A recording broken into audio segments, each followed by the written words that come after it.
Oke, cek, cek, cek. Masuk ya suaranya ya? Ustaz. Sebentar, sebentar.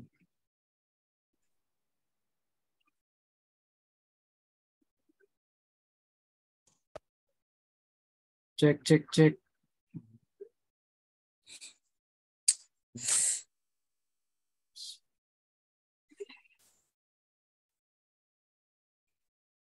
Nah, ini. Baik, bismillahirrahmanirrahim. Teman-teman, temanya adalah yuk move on, berdamai dengan luka masa lalu. Tapi sebelum jauh tentang itu, teman-teman mungkin ada beberapa teman-teman yang ada di sini. Saya hanya kenal Mbak Jessie aja yang ada di sini. Sepertinya ya. Dengan yang lain saya belum kenal. Kata bapak saya, kalau ketemu orang baru, kenalan, gitu ya. Nah, saya ingin kenalan dulu dengan teman-teman yang ada di sini. Aktivitas saya sehari-hari adalah trainer, kemudian writer, dan business owner. Bisnis saya walimah wedding syar'i, meskipun saat ini yang megang ini adalah istri saya. Kemudian yang kedua adalah trainer dan pengkader dakwah, pengkader ya, jadi pengkader para trainer di Art of Dakwah AOD yang diasuh oleh Ustaz Asep Supriyatna. Kemudian juga creative writer. Kenapa saya sebut creative writer? Karena selain saya menulis buku saya sendiri 19 buku, judul buku ya, saya juga menulis di akun Instagram dakwah, beberapa akun Instagram dakwah, dan juga saya menuliskan buku untuk orang yang mau dituliskan bukunya. Begitu. Itu pekerjaan seorang creative writer. Jadi kalau teman-teman ke toko buku kayak Gramedia dan seterusnya, di situ teman-teman melihat misalnya buku Khairul Tanjung misalnya begitu. Nah itu buku yang tidak ditulis sendiri oleh penulis oleh orangnya, tapi ditulis oleh seorang penulis yang namanya yang disebut dengan ghostwriter, ya ghostwriter. Nah itu salah satu bagian dari tugas creative writer itu seperti itu. Oke. Kemudian aktivitas yang lain adalah founder komunitas Yuknika Syariah ID. Nah itu komunitas yang saya dirikan. Ada akun Instagramnya, kemudian saya pengasuh dari Majelis Perjodohan @jodoh fisabilillah. Ini ada akun Instagram juga, dan juga saya seorang trainer optimasi Instagram marketing. Tuh aktivitas saya. Ini preview dari beberapa buku saya. Nah, judul malam hari ini adalah Yuk Move On, yang saya ambil dari salah satu sequel di buku saya, yaitu Yuk Move On, dari hati, dari cinta turun ke hati. Ini salah satunya ini. Oke. Dan ini keluarga kecil saya menyebutnya keluarga kecil ya. Anak saya alhamdulillah dengan izin Allah baru 6 ya. Istri saya sudah 1. Nah, gitu. Bapak Ibu sekalian. Oke. Baik Bapak Ibu sekalian, teman-teman yang namanya Allah, saya panggilnya teman-teman ya, biar lebih akrab, biar lebih dekat ya. Karena teman-teman yang ada di sini meskipun umurnya variatif gitu ya, ada yang mungkin bapak-bapak yang lebih senior daripada saya, ibu-ibu, saya panggil teman-teman aja. Ada pun juga yang lebih junior di bawah saya panggil teman-teman biar lebih akrab. Oke, baik. Malam hari ini kita akan membahas yuk move on, berdamai dengan luka masa lalu. Ada apa dengan luka masa lalu? Ya, apakah ini sesuatu yang sangat penting sehingga kita perlu bahas?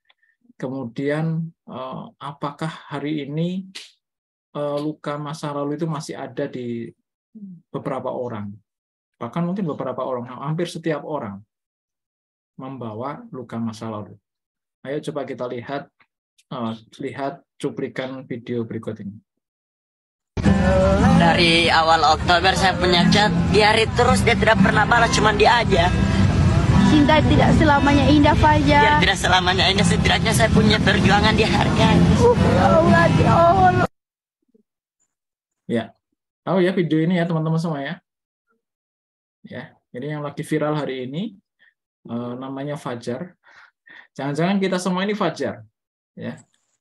kita ini adalah Fajar sad boy, ya, yang sedikit-sedikit nangis atau yang nangisnya dikit-dikit, ya, ketika tertimpa masalah, kemudian yang masalah itu sebenarnya bisa diselesaikan, kemudian kita selesaikan dengan menangis. Bahkan sekarang menyelesaikan masalah itu bukan hanya sekedar menangis, tapi menangisnya kemudian divideokan, ya, divideokan kemudian diupload di sosial media dan kemudian diviralkan oleh orang lain. Nah, fenomenanya hari ini seperti itu ketika mengalami suatu persoalan, suatu masalah. Jadi jangan-jangan kita ini juga Fajar, ya, Fajar yang mungkin belum viral, ya, belum sempat diviralkan oleh orang lain, sehingga kemudian ya ketika menghadapi masalah kita sedikit-sedikit nangis, atau ketika menghadapi masalah sedikit-sedikit kemudian diupload. Jangan-jangan seperti itu. Nah, ini padahal ketika kita mempunyai masalah, padahal sebenarnya ketika masalah itu datang kepada kita, bisa jadi kita bisa menyelesaikannya dengan tanpa harus diupload, tanpa harus diekspos. Ya, seakan-akan ketika kita punya masalah kemudian diupload di sosial media, seakan-akan masalah itu bisa terselesaikan. Padahal bisa jadi itu menjadi bumerang. Ya, nanti kita akan lihat contoh bagaimana masalah yang kemudian kita upload atau sesuatu yang tampak di sosial media itu ternyata tidak sebagus yang ada di belakang kamera. Begitu. Nah, ini salah satu contohnya. Ini contoh yang lain. Ya, ini contoh yang lain. Bentar. Parah, laki-laki ini kepergok selingkuh dengan mertua sendiri sampai berhubungan badan. Istri sakit hati. Wanita ini sakit hati gara-gara perbuatan suaminya. Pasalnya suami wanita ini kepergok selingkuh dengan ibu sendiri. Begini curhatan pilu wanita ini usai suaminya kepergok selingkuh dengan ibu sendiri. Baru-baru ini publik tengah dihebohkan dengan curhatan seorang wanita mengenai kelakuan suaminya. Pasalnya suami wanita ini kepergok selingkuh dengan ibu sendiri. Hal itu diketahui melalui tangkapan layar TikTok yang dibagikan akun Twitter @tanyalfes. Akun bernama Norma Risma itu membagikan curhatan pilunya mengenai kelakuan sang suami di belakangnya. Ia juga membagikan foto sang suami yang kemudian ditutupi wajahnya. Ternyata suaminya kepergok lakukan selingkuh dengan ibu kandung istrinya sendiri. Bahkan Norma Risma sampai tak menyangka dengan perbuatan suami dan ibu kandungnya sendiri. Sampai sekarang aku masih gak nyangka kalau hubungan kamu sama perempuan yang udah ngelahirin aku itu masih berlanjut, tulis wanita tersebut. Wanita tersebut juga mengaku melihat sendiri suami dan ibunya melakukan zina. Lantas akun Norma Risma menuliskan curhatan pilunya melalui TikToknya. Ia mengaku sakit hati dengan perbuatan suami dan ibu kandungnya itu. Lihat deh, ini 3 hari sebelum kejadian kamu kegap lagi berzina sama dia. Kita baik-baik aja, kok kamu tega nyakitin aku begini, sambungnya. Ya, itu ya, kira kurang lebih ceritanya kayak begitu, meskipun panjang videonya. Tapi sekilas teman-teman bisa menyimpulkan, bisa mengambil satu insight gitu ya, bahwa siapa sih yang kemudian tidak terluka kalau kemudian mengalami hal yang serupa? Ya, bayangkan kalau misalnya, ya, parah, laki-laki ini kira-kira butuh berapa lama itu bagi si mantan istrinya itu untuk damai dengan lukanya, untuk bisa sembuh dengan lukanya, kira-kira butuh berapa lama? Dia butuh berapa tahun untuk bisa move on, ya? Karena di ceritanya si suaminya itu, si mantan suaminya berarti ya, udah dicerai, itu sudah pacaran lama, sudah ketemunya udah lama, ya, orang lama, kemudian menikah, dan ternyata ketika menikah kasusnya seperti itu. Sehingga kalau misalnya itu terjadi pada kita, teman-teman semuanya, terjadi pada naudzubillah min dzalik ya, terjadi pada kita, kira-kira kita butuh berapa lama untuk bisa menyembuhkan luka itu? Belum sampai di situ, tidak berhenti di situ. Kemudian kalau anaknya Alkisah ya diceritakan bahwa memang sudah sampai punya anak gitu ya, sudah sampai punya anak. Sehingga kalau anaknya merekam kejadian itu, merekam itu maksudnya ada di dalam memorinya, ya, apa yang dirasakan oleh anaknya ketika dia sudah bisa berpikir dewasa? Pasti anaknya, udah pasti ya, pasti anaknya akan membawa trauma masa kecil. Inner child-nya itu seperti itu faktanya.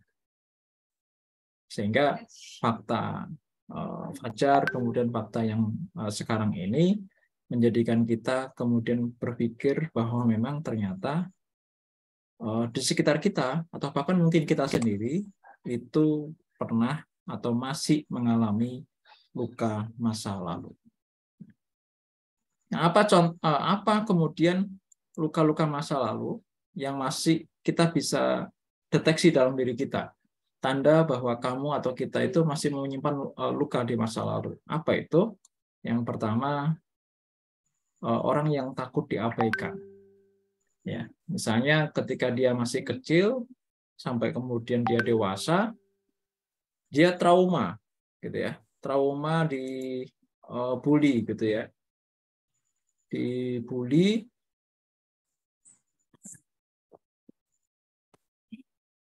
trauma dibully di masa kecil, dan kemudian dia membuat dia kemudian terisolasi, ya entah itu dibulinya karena fisik, ya dibulinya karena ya non fisik juga bisa, dan lain sebagainya, sehingga kemudian dia jatuhnya adalah pada kepribadian yang introvert ya, dia nggak membuka diri kepada orang yang orang lain, itu begitu. Kan ada pribadi yang disebut dengan introvert dan extrovert, itu begitu. Nah, ini yang kemudian membuat si seseorang kemudian takut diabaikan. Dan kalau masih ada tanda itu, berarti kita masih menyimpan luka masa lalu. Gitu. Yang kedua, apa tandanya kalau kita itu masih menyimpan luka masa lalu? Yaitu adalah takut ditolak. Jadi ini sebenarnya kelanjutan dari orang itu kemudian takut diabaikan, maka kemudian yang berikutnya adalah dia takut ditolak. Ya, karena pernah dan sering dikucilkan, ya dibully dan terus dibullying tadi, kemudian membuat dia insecure. Ya. Dan berikutnya dia tidak punya percaya diri. Nah, ini kalau dia menjelang usia pranikah, maka ini berbahaya juga. Ini banyak kasus bukan kasus ya, banyak fakta lah, fakta di sekitar saya, terutama para ikhwan yang kemudian takut menikah karena alasannya adalah takut ditolak. Berarti memang ada luka masa lalu yang disimpan sehingga kemudian dia tidak berani untuk melamar akhwat, begitu. Nah, berikutnya apa? Yaitu menyimpan penghinaan di masa lalu. Kalau dia masih menyimpan penghinaan masa lalu, dia waktu dulu sebelumnya dia pernah dilabeli misalnya anak bodoh misalnya, begitu ya, kurang ajar dan seterusnya, itu akan membuat harga dirinya terinjak. Nah, itu level yang paling akut, gitu ya. Level yang paling akut adalah merasa bahwa harga dirinya itu terinjak. Nah, kalau dia orangnya introvert, ya, kemudian tidak percaya diri, ini bisa bahaya. Gitu ya. Kalau luka seperti itu disimpan, kemudian akan bisa berbahaya bagi dia. Begitu. Dan juga bagi orang-orang yang ada di sekitarnya. Nah, yang berikutnya setidaknya 4 hal ini yang keempat adalah merasa dikhianati. Jadi kalau kemudian sudah merasa diabaikan, ditolak, kemudian ada tersimpan sebuah penghinaan kepada dirinya sendiri, kemudian dia juga akan merasa dikhianati. Ya, misalnya janji yang sering dilanggar dia di masa kecil, misalnya di inner child-nya atau di orang tuanya, gitu ya. Dengan orang tuanya sering dilanggar, orang tuanya itu sering melanggar, ngasih janji kemudian sering dilanggar. Ya, nanti kalau kamu juara 1, saya akan kasih ini, tapi ternyata faktanya tidak. Nah, dan itu terjadi sering, itu begitu. Sementara ada saudaranya yang lain, misalnya kakaknya atau adiknya, kemudian tidak diperlakukan seperti itu, alias dia merasa diperlakukan tidak adil, gitu begitu. Nah, itu terekam, memori-memori itu terekam, itu begitu. Nah, kalau itu kemudian kebawa sampai dia dewasa, sampai dia besar, ya itu akan menyimpan luka. Begitu.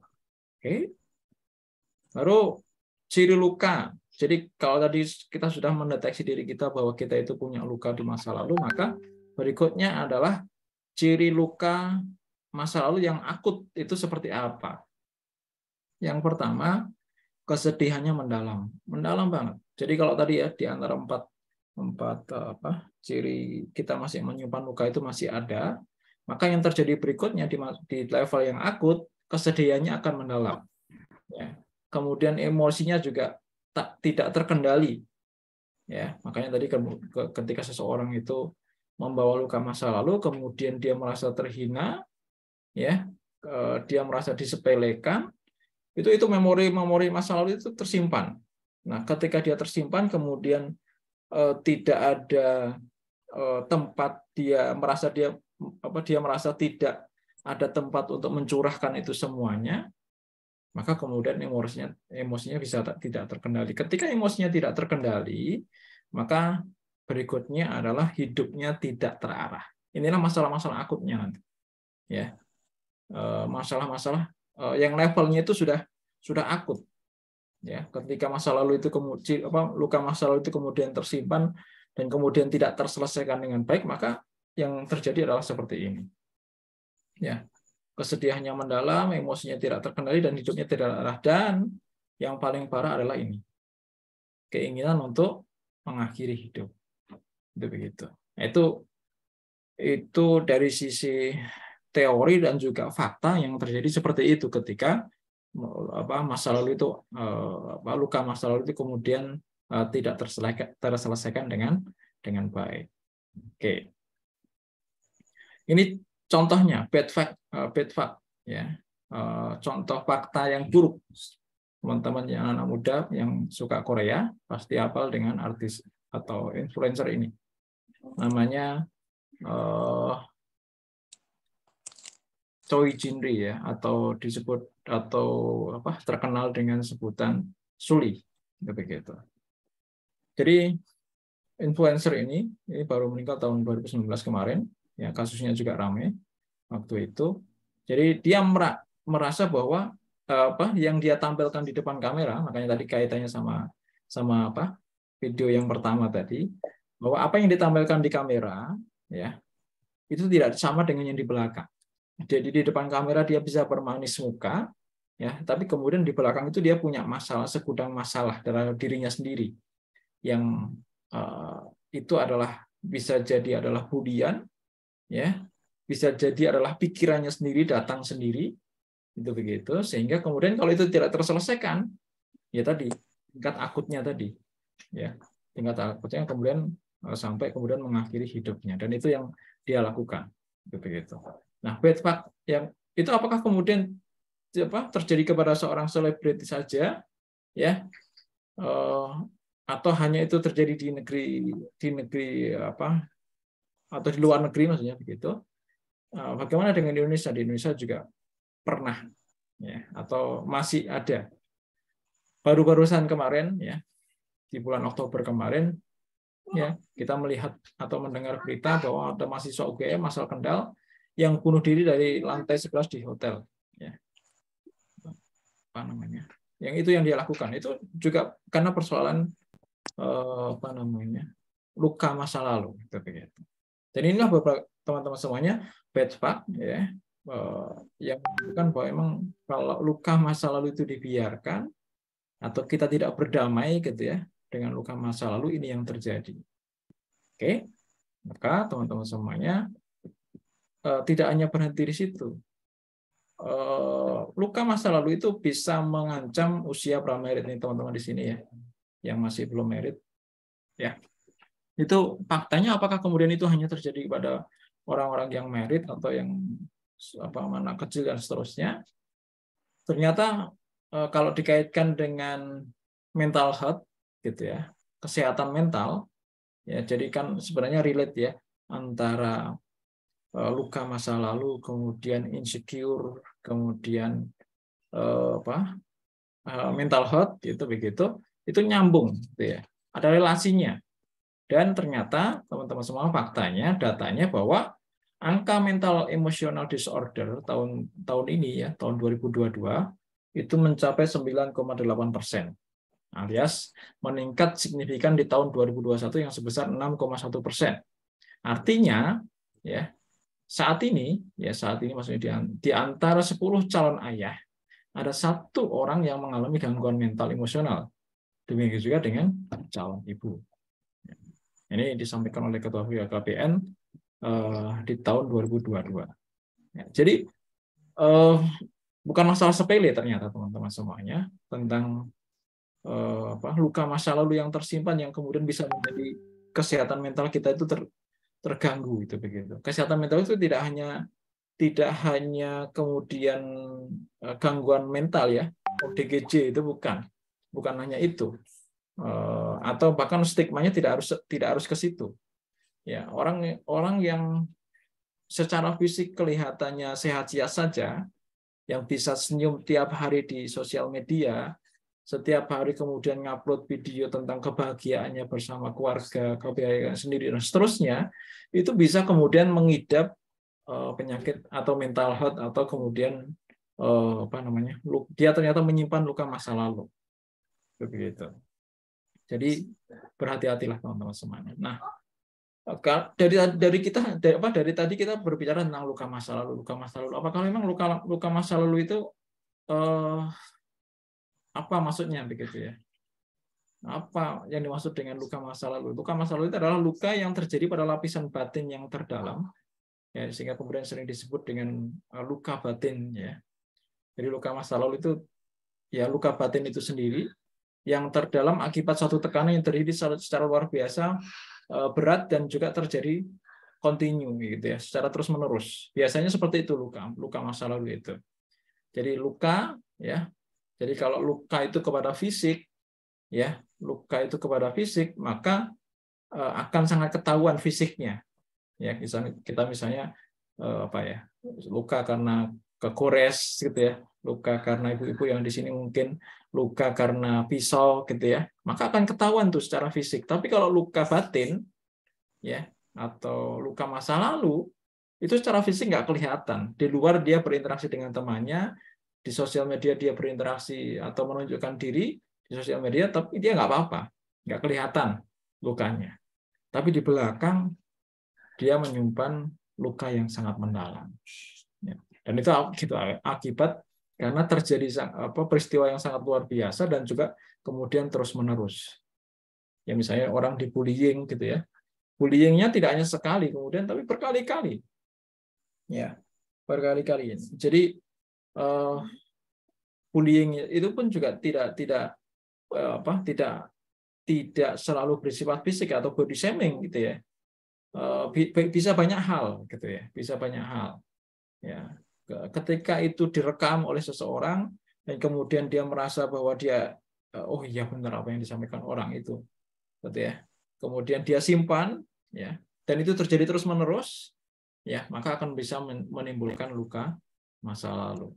Nah, luka masa lalu, ya, semua orang kalau boleh dikatakan akan mengalaminya. Atau hampir semua orang punya luka masa lalu. Coba di sini, teman-teman yang ada di sini, kalau boleh bertanya, ada nggak yang nggak punya luka masa lalu? Coba chat atau mau nyalain mic-nya, ada nggak kira-kira? Yang nggak punya masa lalu? Apa nggak punya masa lalu? Nggak punya luka masa lalu? Sepakat ya, jadi teman-teman sepakat bahwa ternyata hampir semua kita itu punya luka masa lalu. Ya, Pak Satria juga sepakat ya bahwa kita semua Sepakat. wah ya, sepakat ya. Terima kasih. Jadi semua orang kayaknya memang bukan kayaknya, emang asumsinya atau golapatudonnya gitu ya, golapatudon atau dugaan kuatnya bahwa semua orang itu punya luka masa lalu. Gitu ya.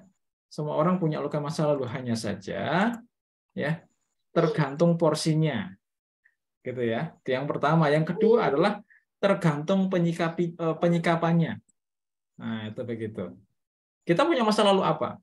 Kan banyak yang luka batin atau luka masa lalu yang kita bisa alami kalau orang sering menyebut ada luka batin karena pengasuhan, ya, luka batin karena seseorang dan seterusnya, itu banyak sekali.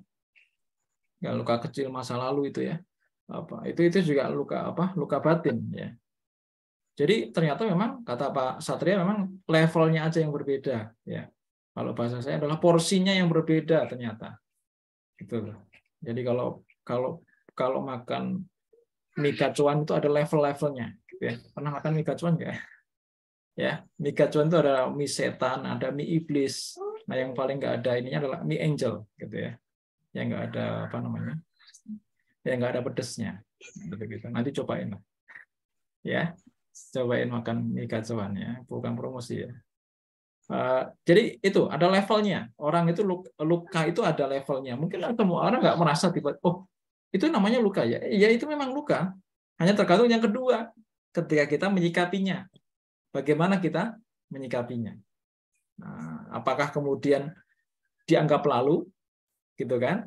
Atau seseorang itu menganggap kayaknya bukan luka deh, kayak gitu. Atau jangan-jangan ya memang luka tapi yes, never mind, nggak apa-apa. Itu begitu.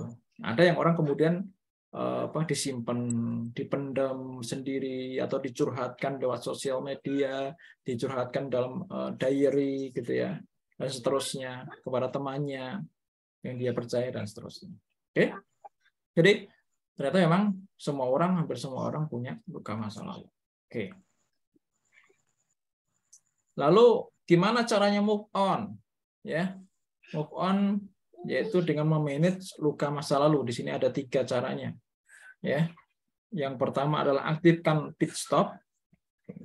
Ya, yang kedua tanamkan husnudon. Yang ketiga adalah bicarakan masa depan. Kita coba akan kupas satu persatu. Oke, yang pertama dulu. Ya, aktifkan pit stop. Pit stop itu apa? Pit stop itu teman-teman, kalau teman-teman pernah, gitu ya, di Trans 7 biasanya ada siaran balap Formula One, gitu. Formula One atau balap Rossi itu apa namanya? Nah itu biasanya memang setiap ini ada pit stopnya. Pit stop itu ya tempat para pembalap itu untuk berhenti sejenak. Ada yang ganti mobil ya, ganti mobil. Ya ada yang juga ganti motor ya. Ada yang ganti ban dan seterusnya, gitu. Nah itu tempat untuk berhenti. Nah barangkali kita memang butuh pit stop. Ya, ketika kita menghadapi masalah itu, kalau dalam bahasanya Ustaz Asep, di membelah hikmah itu disebutnya dengan pause, gitu ya. Pause sejenak, pause ya. PAUSE ya, pause. Ya. Nah, itu sejenak. Itu sama juga dengan pit stop, ya. Bahwa ketika kita itu menghadapi masalah, ya. Itu untuk apa? Pentingnya kalau kita butuh pit stop adalah untuk 2 hal. Yang pertama adalah meredakan emosi. Ya, meredakan emosi. Karena kita butuh mempause dari kehiruk-pikukan dunia, ya, healing, ya. Healingnya itu bukan kemudian wisata, itu bukan. Ya, healing di sini adalah bahwa kemudian kita harus merenung, gitu ya. Meredakan emosi itu maksudnya nggak langsung kemudian merespon. Ya, bahasanya Ustaz Asep adalah tidak responsif. Gitu ya. Jangan langsung responsif ketika menghadapi masalah. Ketika misalnya luka masa lalu itu kemudian terbongkar atau terkuak gitu ya. Oh, saya pernah mengalami ini dan seterusnya, atau kita lagi mengalami luka masa lalu yang terbuka, maka kemudian jangan langsung kemudian kita reaktif, kita berhenti sejenak. Begitu. Kita berhenti sejenak untuk meredakan emosi. Nah, yang kedua adalah untuk menjernihkan pikiran, bahwa kita itu perlu melihat masalah dengan pikiran yang distandari oleh Al-Quran dan As-Sunnah, serta ditambahi dengan logika. Ya. Karena kita manusia, jadi manusia itu punya akal, begitu. Punya akal, sehingga kemudian kita perlu melakukan itu, menjernihkan pikiran, melihat masalah itu dengan standarnya adalah Al-Quran dan Al-Hadis atau As-Sunnah. Ya, jangan kemudian dilihat kacamata manusia saja. Ya, manusia itu tempatnya lemah, ya, tempatnya salah, maka itulah pentingnya Allah itu kasih guidance kepada kita, yaitu Al-Quran itu kalau orang Islam yaitu. Menjernihkan pikiran. Pit stop itu fungsinya di situ, menjernihkan pikiran supaya kita kemudian melihat masalah itu jadi bijak gitu ya. Jadi bijak. Sering diibaratkan seperti ini. Jadi masalah yang menghinggapi kita, luka yang ada di dalam diri kita, ya kalau kita mau lihat, kalau tadi kan saya sudah menyampaikan bahwa setiap orang itu punya luka, hanya tergantung kepada dua hal. Yang pertama adalah porsinya, yang kedua adalah tergantung ketika kita menyikapinya. Ya. Kalau kita punya masalah, misalnya kita anggap kita punya masalah, kemudian kita ibaratkan masalah itu adalah seperti segenggam garam, gitu ya. Kemudian segenggam garam ini kita masukkan ke dalam gelas, ya, ke dalam gelas ya, gelas ini misalnya kemudian kita masukkan garam itu, di sini sudah ada airnya. Kalau kita minum gelas ini, air ini dalam gelas ini, maka kemudian rasa dari air yang ada di dalam gelas itu akan asin. Asinnya naudzubillah min dzalik, itu begitu. Karena segenggam garam itu begitu. Ya. Nah, kemudian ada satu genggam lagi garam itu, ya. Kita kasih ke danau yang airnya gitu kita bisa minum. Kita taruh di situ air danau itu. Kita kasih segenggam garam tadi di situ. Kemudian coba airnya kita ambil dan kemudian kita minum, tidak terasa. Jadi ternyata persoalannya adalah ketika kita menghadapi masalah itu bukan besar kecilnya masalah, bukan. Tapi ternyata adalah tempatnya atau menempatkan. Kalau bahasa tadi adalah bagaimana kita menyikapinya ketika masalah itu datang. Dan itulah maka kemudian fungsinya Al-Quran dan As-Sunnah itu adalah memberi guidance. Itu begitu. Kata Allah kan, fa in tanazatum fi shay'in farudhu ilallah wa rasul. Itu begitu. Apabila kalian berselisih tentang sesuatu, maka kata Allah, fa in tanazatum farudhu ilallah wa rasul. Kembalikanlah kepada Allah dan Rasulnya, kembalikan kepada Al-Quran dan As-Sunnah. Itu begitu. Kata Rasul adalah lan tadilu. Dan kamu tidak akan tersesat selamanya, ya, kalau kamu itu mengikuti dua petunjukku. Lantatilu maksudum bihima, yaitu adalah kitabullah wa sunnatur rasul, itu begitu. Adalah kitabullah yaitu Al-Quran dan sunnatur rasul, itu begitu. Nah, sehingga teman-teman semuanya, itu yang pertama, bahwa pentingnya pit stop itu untuk bisa melihat secara jernih masalah yang kita hadapi, termasuk luka-luka masa lalu. Ya, semua orang punya masalah. Ya, hanya saja kemudian penyikapan terhadap masalah itu yang kemudian yang penting. Itu. Oke. Dalam sebuah hadis disebutkan bahwa sungguh menakjubkan urusan seorang mukmin. Jadi semua orang itu punya urusan, punya masalah. Tapi kalau orang mukmin ketika ada masalah apa? Sungguh orang mukmin itu semua urusannya adalah baik. Jika dia mendapat kegembiraan dia bersyukur, dan jika suatu dia itu baik baginya, dan jika dia mendapat kesusahan dia bersabar, itu pun suatu kebaikan baginya. Memang ada cara yang lain selain sabar? Nggak ada. Ya, kalau ada masalah ya selesaikan, kemudian kalau itu berupa kesusahan ya sudah, sabar. Kalau kita mau maki-maki masalah yang ada dalam yang datang kepada kita, nggak akan menyelesaikan masalah. Ya, yang ada kita justru tambah parah itu luka yang ada di dalam diri kita. Maka yang cara terbaik kata Rasul, memang urusan terbaik orang mukmin itu adalah apa? Kalau dia dapat kegembiraan dia bersyukur, kalau kemudian dia mendapat kesusahan dia bersabar. Udah cukup. Ya, itu begitu. Oke? Sehingga kemudian sedih dan depresi itu wajar nggak sih? Ya. Sedih itu kalau dalam bahasa Islam disebut dengan al-hazan, dan depresi itu ada al-jaza. Jadi kalau orang levelnya tadi ya, levelnya orang sudah luka batin atau luka di masa lalu itu kemudian menjadi luka batinnya, kemudian dia sudah sampai kepada sedih, bahkan bukan hanya sedih tapi al-jaza, ya, depresi. Ya, ini yang depresi yang dialami oleh Sunni tadi ya. Sunni tadi sampai kemudian membawa dia kepada bunuh diri. Nah, al-jaza itu apa sebenarnya? Ya, al-jaza itu didefinisikan sebagai ifratul hazan. Ifratul hazan, yaitu kesedihan yang sangat berlebihan. Kalau diibaratkan seperti ini. Ya. Depresi atau al-jaza, kemudian kesedihan. Jadi depresi itu ibarat api yang berkobar. Sementara al-hazan itu adalah baranya. Ya. Jadi kesedihan Hidup manusia itu kan isinya kalau nggak sedih ya gembira, itu begitu. Tapi kalau kesedihan itu secara berlebihan, ya, jadi kita punya api ya, punya bara api, kemudian kalau disiram dengan gas, dengan minyak, ya, dengan bensin dan seterusnya, maka akan semakin membesar itu apinya. Begitu. Nah itu depresi itu ibaratnya seperti itu, luka masa lalu yang kemudian tingkatnya akut dari sedih kepada depresi. Itu ya kalau kemudian tidak ada pit stop tadi, ya tidak pakai pit stop, tidak kemudian melihat masalah dengan jernih, maka yang terjadi adalah depresi. Oke, sehingga teman-teman, memang risiko hidup manusia itu ya, risiko hidup manusia di dunia itu ya, manusia nggak bisa menghindar dari sunatullah hidup. Sunatullah hidup itu apa ya? Berhadapan dengan masalah. Ya, ada kalanya kemudian ketika menghadapi masalah ada orang yang sedih dan gembira, ya hanya persoalannya adalah bagaimana kita memanage ketika kesedihan itu datang. Yang saya tadi sudah sampaikan bahwa semua orang mengalami luka masa lalu, tapi porsinya masing-masing orang berbeda dan cara penyikapannya yang berbeda. Itu yang penting itu di situ. Oke. Nah, yang kedua, teman-teman semuanya, move on dari luka masa lalu, ya. Itu adalah yang kedua adalah caranya tanamkan husnudon. Tipsnya adalah tanamkan husnudon.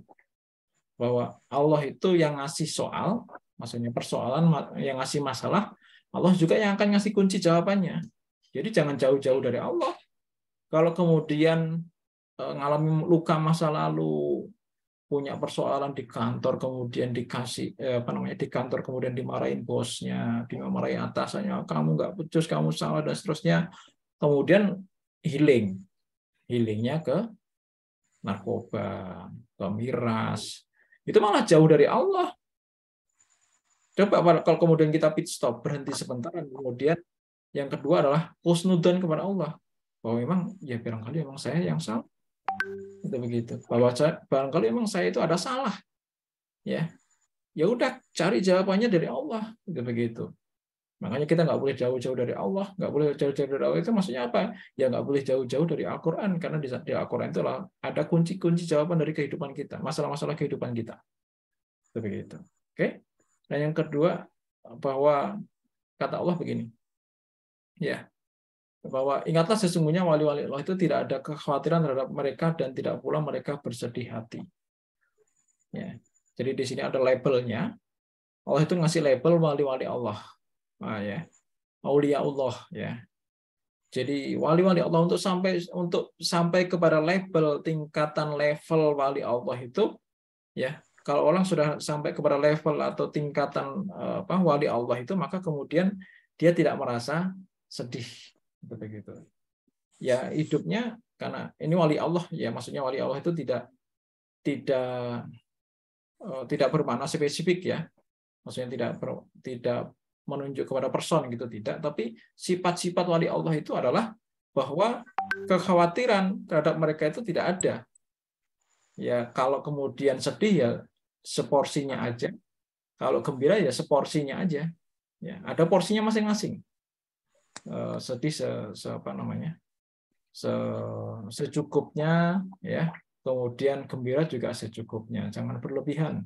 Itu begitu. Nah itu wali-wali Allah itu sifatnya seperti itu, salah satunya. Sehingga kalau kemudian memang benar-benar kita itu mempunyai luka masa lalu, ya salah satu penyikapannya adalah itu, yaitu husnudzon kepada Allah, bahwa kita itu adalah dikasih Allah masalah, kemudian dikasih Allah juga jawabannya, dan itu adalah salah satu, kalau kita kemudian tidak berlebihan dalam menyikapi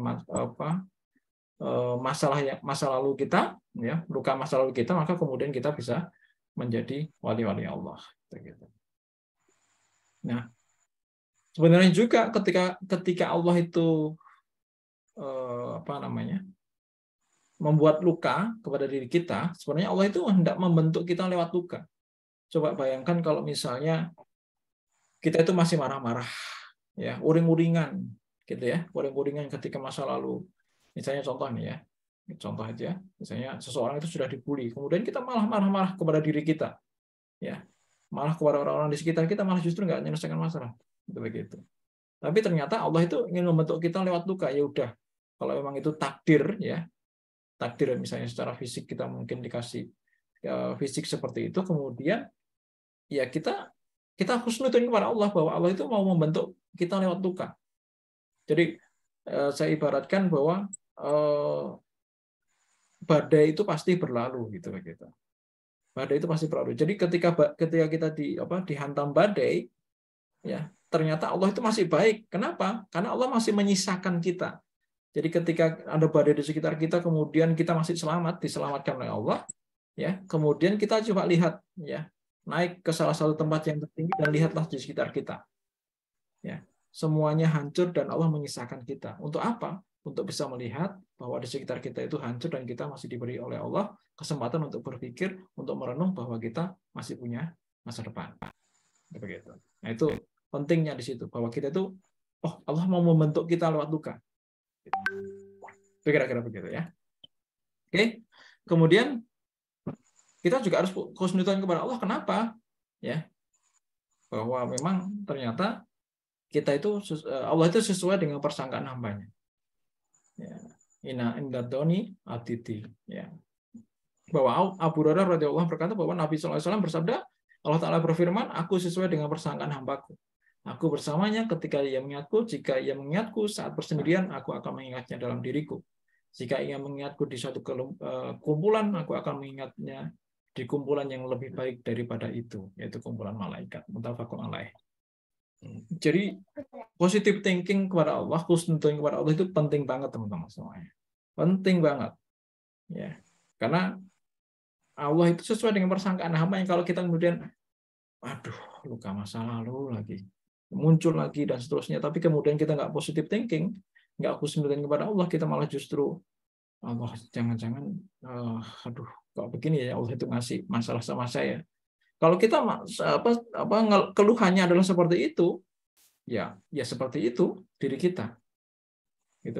Maka teman-teman penting juga di sini bahwa yang ketiga, kalau tipsnya adalah pengen move on dari masa lalu, luka masa lalu, ya, yang ketiga adalah bicarakan masa depan.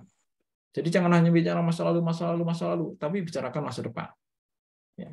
Apa maksudnya? Jadi begini, dari mana sih datangnya luka masa lalu itu? Jadi kalau hari ini kita itu merasa depresi, cemas, trauma, ya karena luka masa lalu tadi, ya, yang semacamnya lah, introvert, apalagi kemudian insecure, ya, dan semacamnya itu, hari ini adalah seperti itu bukan terjadi karena hari ini, maksudnya itu tiba-tiba terjadi hari ini, tidak. Dan kalau kita masih hari ini itu seperti itu, ya, maka begitulah masa depan kita. Kita akan jadi orang yang penakut, kita akan jadi orang yang insecure, ya, dan seterusnya. Kalau kemudian hari ini kita masih menyimpan luka masa lalu, ya, maka teman-teman itu berasal dari mana sebenarnya? Berasal dari masa lalu, ya. Berasal dari masa lalu. Ya, masa lalu kita kemudian tadi, ya, yang saya gambarkan, misalnya ada luka masa lalu di sekitar kita lah, gitu ya. Misalnya dari orang tua kita, bapak kita, ya, yang mungkin naudzubillah misalnya melakukan KDRT kepada ibu kita misalnya, gitu, dan seterusnya. Itu luka masa lalu. Ya, itu memang masalah orang itu ada kalanya seperti itu. Kalau saya sering menyebutnya masalah umat, gitu begitu. Ada kalanya seperti itu memang, ya. Tapi bukan berarti mengabaikan, ya, mengecilkan masalah. Itu memang masalah manusia itu memang macam-macam, gitu begitu. Ya, jadi saya juga sering curhatin gitu, ya, sama teman-teman di kantor. Ternyata keluarganya, bapak ibunya itu dulu seperti ini, broken home, ya, sehingga dia sekarang posisinya sebagai anak pertama harus ngidupin adik-adiknya, gitu ya, ibunya di rumah tidak bekerja dan seterusnya.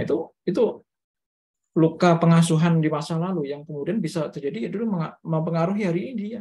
Dan kalau dia masih hari ini masih seperti itu, maka masa depannya juga akan masih seperti itu. Sehingga kita itu adalah masa depan kita itu adalah kumpulan dari hari ini kita. Kalau kita mau masa depan kita lebih baik, maka hari ini kita harusnya adalah berpikir yang positif, yang tadi disebut dengan husnudzon kepada Allah. Ya, maka bicara masa depan. Ya, bicarakan masa depan supaya kita bisa meninggalkan masa lalu. Ya, fokus untuk mencari teman yang circle-nya positif. Ya, bicara masa depan itu seperti itu. Jadi kemarin waktu di kelas pranikah juga ada yang curhat, ada yang menyampaikan pertanyaan bahwa dia sering dibully dan seterusnya, itu begitu. Saya udah salah satunya saya kasih tips ya, saya kasih solusi bahwa tinggalkan teman-teman yang terus membuli sampai sekarang itu. Carilah teman yang bisa membuat kita itu berkembang. Itu circle yang positif. Ya. Karena teman itu ibaratnya seperti teman yang buruk itu dalam sebuah di riwayat hadis Muslim, Bukhari dan Muslim disampaikan bahwa teman yang baik itu teman yang baik dan teman yang buruk itu ibaratnya seperti penjual minyak wangi dan seorang pandai besi. Penjual minyak wangi itu mungkin akan memberimu minyak wangi dan engkau bisa membeli minyak wangi darinya. Dan kalaupun tidak, engkau tetap akan mendapatkan bau harum darinya. Itu kalau circle kita orang-orang baik, gitu begitu. Sedangkan pandai besi bisa jadi percikan apinya mengenai pakaianmu, dan kalaupun tidak, engkau tetap akan mendapatkan bau asapnya yang tidak sedap. Gitu, teman-teman.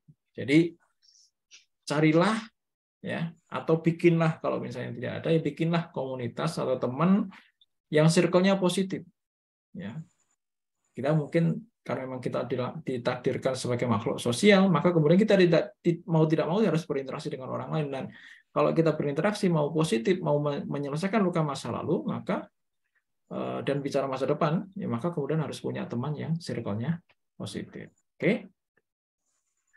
Dan juga penting bahwa ketika kita bicara masa depan, bahwa ada orang-orang yang mencintaimu, itu menanti kesuksesanmu. Jadi positif thinking terhadap diri kita sendiri.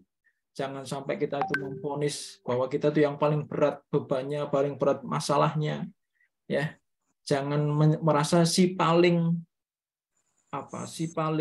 bermasalah, si paling punya masalah berat, si paling luka batin, jangan sampai ke situ. Ya, jangan sampai memvonis diri kita seperti itu. Ya. Nanti kalau itu berkelanjutan tingkatnya sampai ke akut tadi. Ya. Ada orang-orang baik di sekitar kita yang mereka itu baik kepada kita dan kemudian membuat kita menjadi baik, dan yang penting adalah kita harus tetap berbuat baik. Itu begitu. Tingkatan kita harus sudah sampai di situ. Ya, ingat bahwa ada orang-orang yang mencintaimu untuk menanti kesuksesanmu. Ya, jangan membuat circle ya atau bergabung bersama circle yang terus membuat kita itu tidak berkembang, tidak menghebat. Itu begitu bahasanya Pak Mario Teguh ya. Nah, gitu teman-teman semuanya. Jadi ada 3 tadi untuk memanage luka masa lalu atau move on dari masa lalu. Yang pertama, aktifkan pit stop. Yang kedua, tanamkan husnudzon. Dan yang ketiga adalah bicara masa depan. Begitu mungkin teman-teman yang bisa saya sampaikan pada malam hari ini. Ya, kalau ada yang kemudian ingin sharing, ingin bertanya atau mungkin menyampaikan pendapatnya, mangga silakan dibuka mic-nya. Ada? Enggak?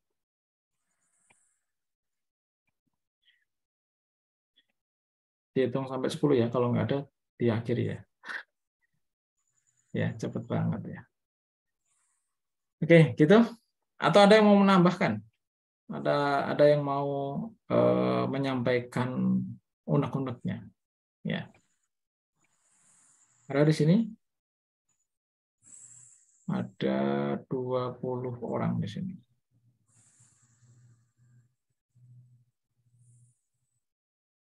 Gimana? Atau ada yang mau bertanya? Silakan, kalau mau bertanya silakan dinyalakan mic-nya.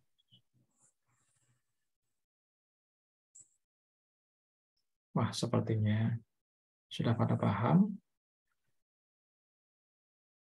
Tidak ada pertanyaan. Atau alternatif terakhir adalah silakan di chat ya bagi yang mau bertanya. Kalau nggak bisa nyalakan mic-nya. Mungkin malu. untuk bertanya?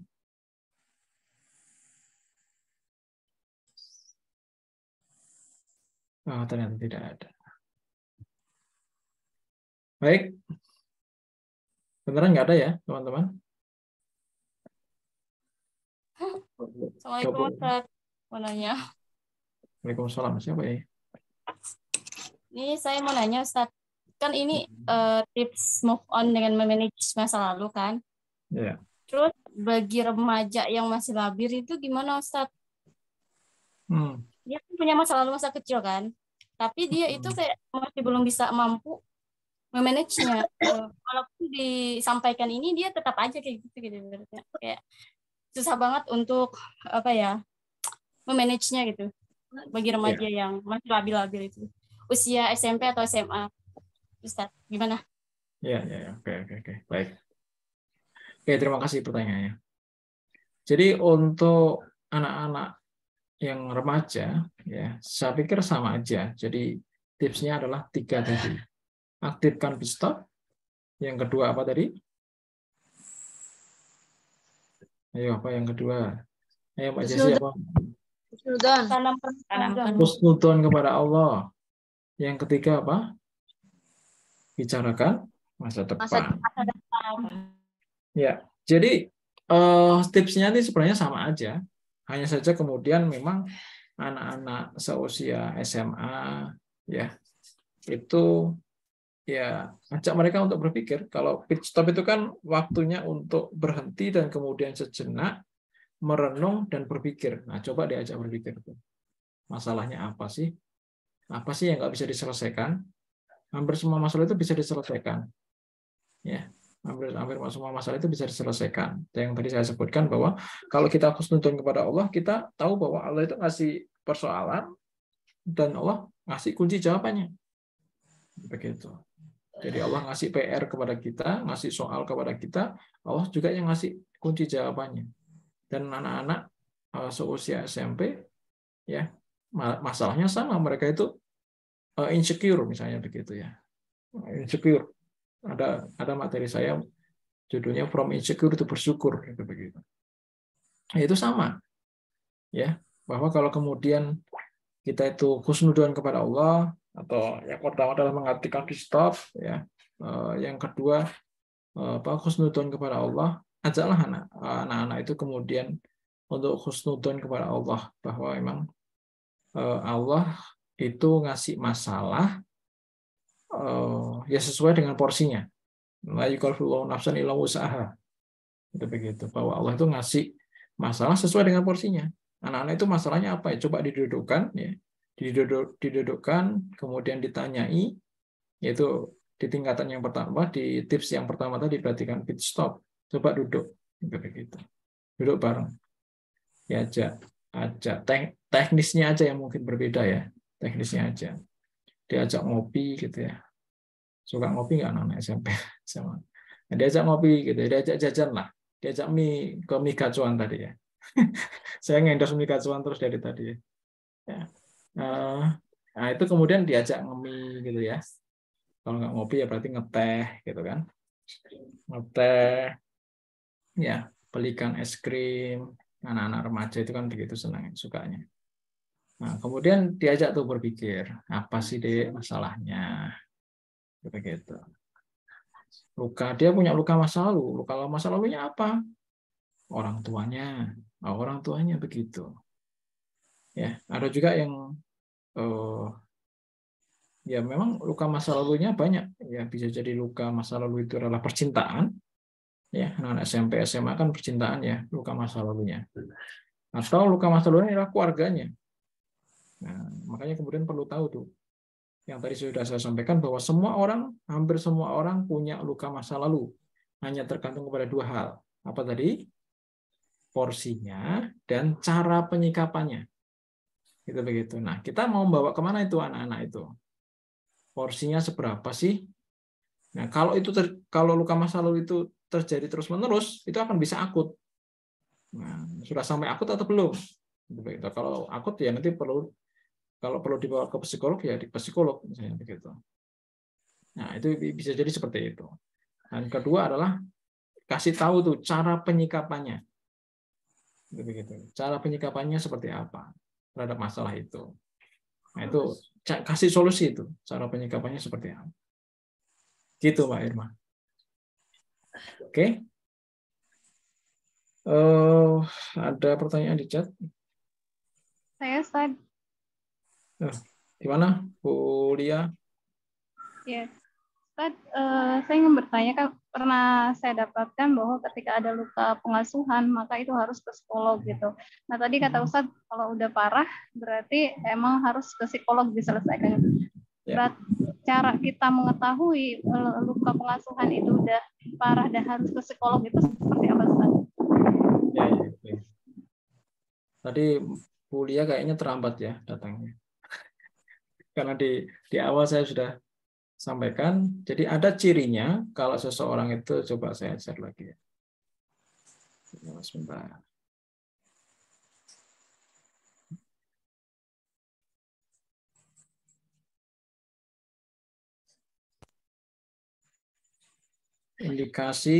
Indikator yang kemudian seseorang itu sudah akut, apa itu? Nah, ini tanda-tanda dasarnya aja. Ini tanda-tanda dasarnya kalau seseorang itu sudah punya luka masa lalu, ya, takut diabaikan, takut ditolak. Jadi levelnya baru sampai di situ aja, ya. Takutnya yang dipendam, kemudian tersimpan itu yang nomor 3. Kemudian merasa dikhianati, padahal bukan, atau padahal tidak, itu begitu. Nah, yang akut adalah ini kesedihannya sudah mendalam. Ya. Nanti kesedihannya mendalam itu ya berarti dia sering nangis, gitu kan?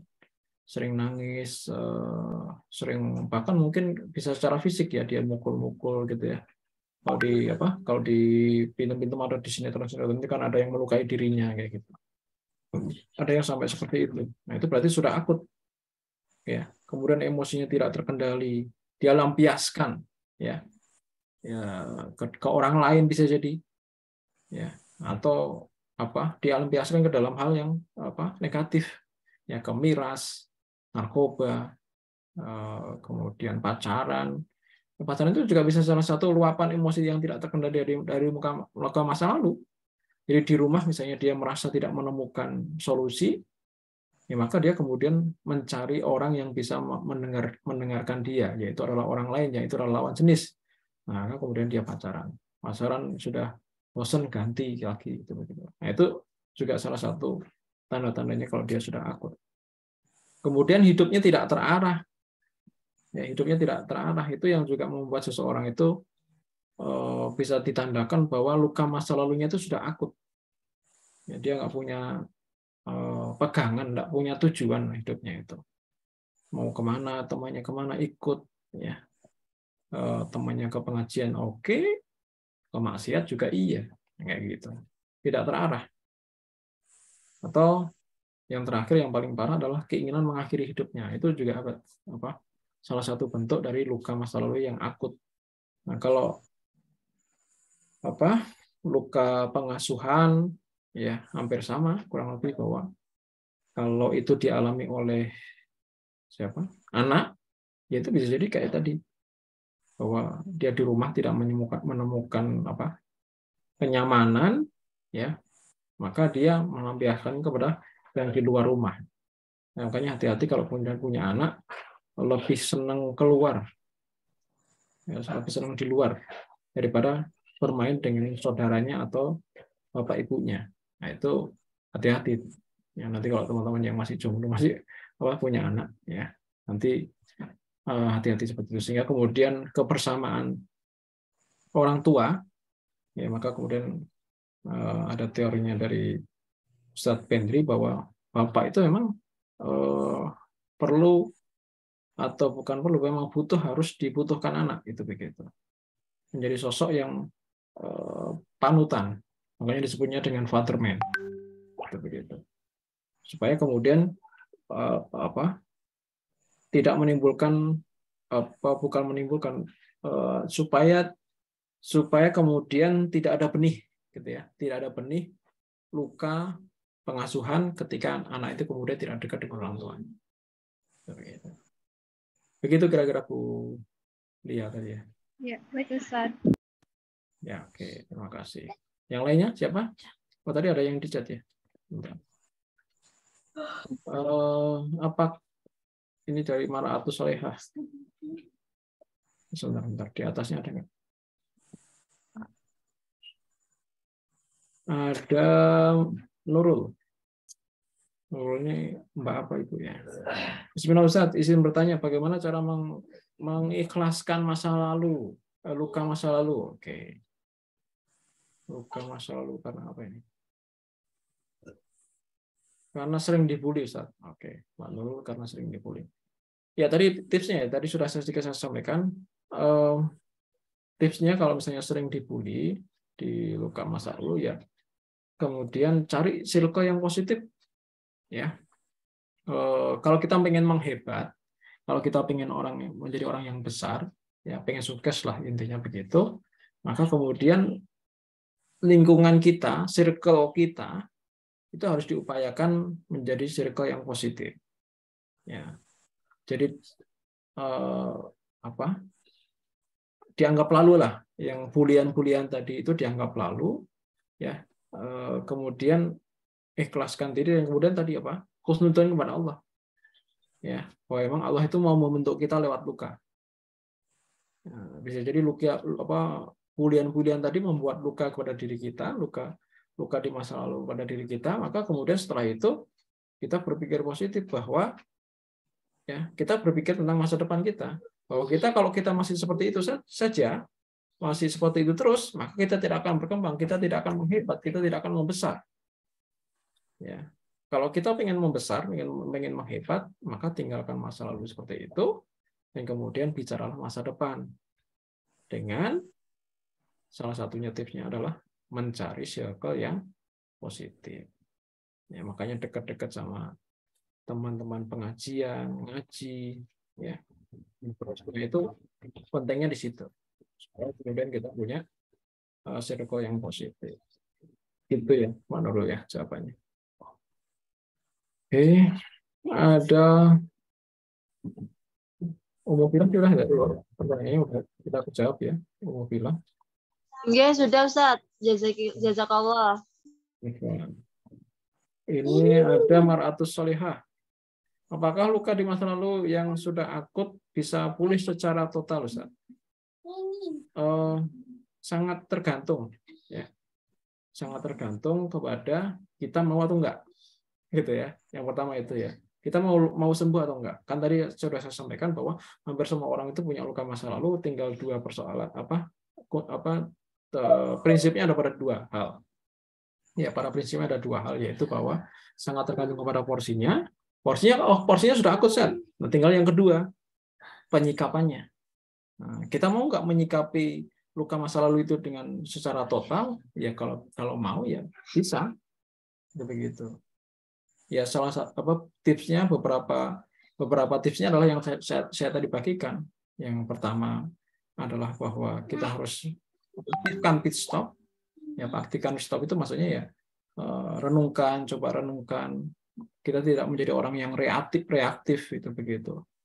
Ya, kita menjadi orang yang kemudian bisa membawa masalah itu kembali kepada Allah dan Rasul-Nya, itu begitu. Dan kemudian kusnudon. Nah, yang ketiga lah bicara tentang masa depan. Sehingga kalau misalnya sudah akut gitu ya, tingkatannya akut, yaitu memang kemudian nggak bisa diselesaikan sendiri memang. Kalau konsep self love itu adalah salah satu aja. Ya, konsep tentang self love itu sebenarnya bisa masuk ke masa depan tadi, bicara tentang masa depan. Ya, kan orang sering self healing atau self love itu begitu. Itu bisa saja, tapi kalau sudah tingkatnya akut itu sebenarnya nggak bisa. Itulah kenapa ada pengobatan alternatif dalam tanda kutip ya. Ada disebut dengan ruqyah gitu ya, yang kalau misalnya sudah luka masa lalunya itu bisa mengganggu nafsiyahnya, ya itu bisa menyebabkan seseorang itu sering kesurupan dan seterusnya. Itu juga ada, seperti itu ada. Ada juga pengobatan yang lain selain ruqyah, caranya adalah NLP ya. Nah, itu ahlinya NLP itu bisa itu dipakai seperti itu juga bisa. Dan yang lain adalah psikolog, itu juga bisa. Itu luka-luka yang sudah akut tuh bisa seperti itu penyelesaian secara teknis ya, secara teknis bisa seperti itu. Begitu ya, Mbak Husnul Khotimah. Marat Solihah, sorry. Gitu teman-teman. Masih ada nggak yang ingin bertanya?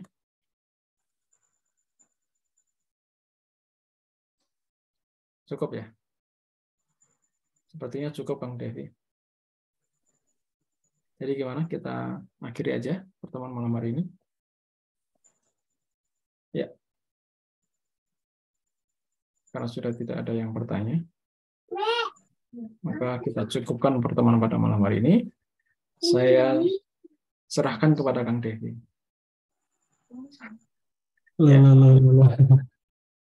Mangga Kang Devi, ditutup Kang Devi dengan doa penutup majelis Kang Devi. Ya, berdoa bareng ya. Baik teman-teman semuanya, terima kasih atas kehadirannya. Itu sedikit ilmu yang sudah yang saya bisa share. Mungkin ada kata dan kalimat yang kurang berkenan, saya mohon maaf ya. Apabila ada yang baik, maka silahkan diambil dan kemudian dipraktekkan. Baik, kita cukupkan pertemuan malam hari ini. Kita baca alhamdulillah, alhamdulillahirabbil alamin, dan doa penutup majelis. Bismillahirrahmanirrahim.